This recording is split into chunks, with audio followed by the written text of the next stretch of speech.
Welcome again to Joe's Son of Boxing. Tszyu is coming off two defeats. One of them, a bloodbath against Sebastian Fundora.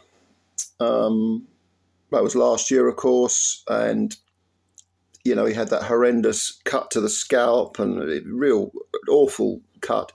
Fight should probably have been stopped, and it called a no contest or go to the cards or something. But in fact, he fought through the blood for 12 rounds. And in fact, Fundora himself suffered busted nose and a damaged mouth and swallowed a lot of blood. And the whole thing was just real arduous, but grueling, nevertheless entertaining watch.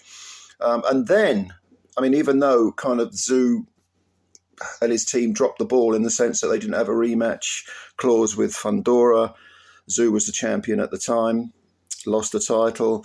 You'd have thought they'd have put a rematch clause in place, especially as Fundora was a late substitute and is such an unusual super welterweight. 6'5", 6'6", whatever he is, unbelievable. But nevertheless, Tszyu showed his mettle, showed he's got character, fighting through the blood and everything. And I don't think his stock was badly damaged with that fight because, it was a loss, but the manner of the loss and the fact that it was a close fight, no one sort of knocked Tszyu too much for that. But then in his comeback fight, what was perceived to be a comeback fight anyway, he fought Bakram Murtazaliev. And this was supposed to be a gimme for the Australian. And in fact, Tszyu actually said, I went in there since being defeated, and my God, he was defeated. He was knocked down several times, knocked down the first round, and flattened in 3 rounds, basically. It was a three-round battering. And he said, look, I expect to go in there and try and knock him out in 2 rounds, get rid of him in 2 rounds, make a statement. And I learned my lesson the hard way. Was it hubris, arrogance, or was it just he didn't rate Murtazaliev? If he didn't rate Murtazaliev, he's a bit of an idiot, because Murtazaliev, although not a sexy big name in boxing, if you've ever seen him fight before, you'll know he's a very, very good fighter. And he just smashed through Tszyu. It was a nightmare for Tszyu. In the post-fight interview afterwards, Tszyu was saying, he was being interviewed, and he was almost he was in shock, almost like he was concussed through the shock of losing in that manner. And he said, I just can't believe what happened. Okay, well, sometimes we learn lessons the hard way in life. But he is on the comeback trail. And in fact, he is on the comeback trail on the 6th of April, because he is facing an American, once beaten American, called Joseph Spencer. Now, this kid is 24 years old, so he's 6 years younger than Tszyu. He's got 19 wins with 11 KOs, 1 defeat. And as soon as I saw his name, I thought of the fight where he was defeated. He was stopped in 7 rounds by a guy called Jesus Ramos Jr.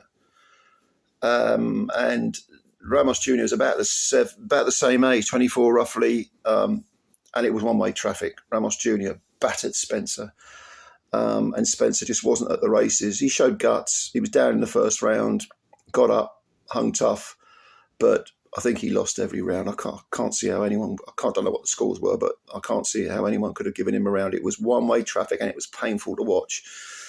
And even though these two were, at the time, I think they're probably only about 22 each, 22, 21, 22, 23 years old each.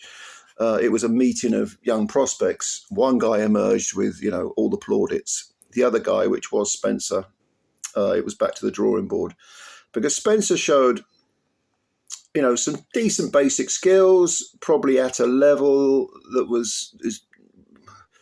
he didn't suggest that he would ever be world class, maybe a fringe contender. If you work hard, you can sometimes overachieve, but I didn't see anything that really jumped out and grabbed me, really hit me, slapped me in the face. Whereas Jesus Ramos Jr. has beaten, in his last fight, he beat Jason Rosario, what was left of Jason Rosario. He stopped him in 8 rounds. That was only in February last month, actually. He did lose a 12-round decision to Erickson Lubin and underachieved that. It was a very poor performance by Ramos Jr.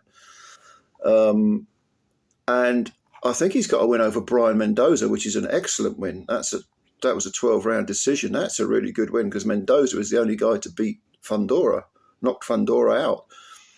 So the guy is clearly he's world-class, a world-class fighter in waiting. Perhaps maybe he hasn't quite reached his peak because he is only 24, but he was a league ahead, visibly a league ahead of Joseph Spencer. So Spencer, it would look on the surface of it, is a pretty good comeback opponent for Tszyu because he's got quite a glossy record. He's young. This is a big chance for him.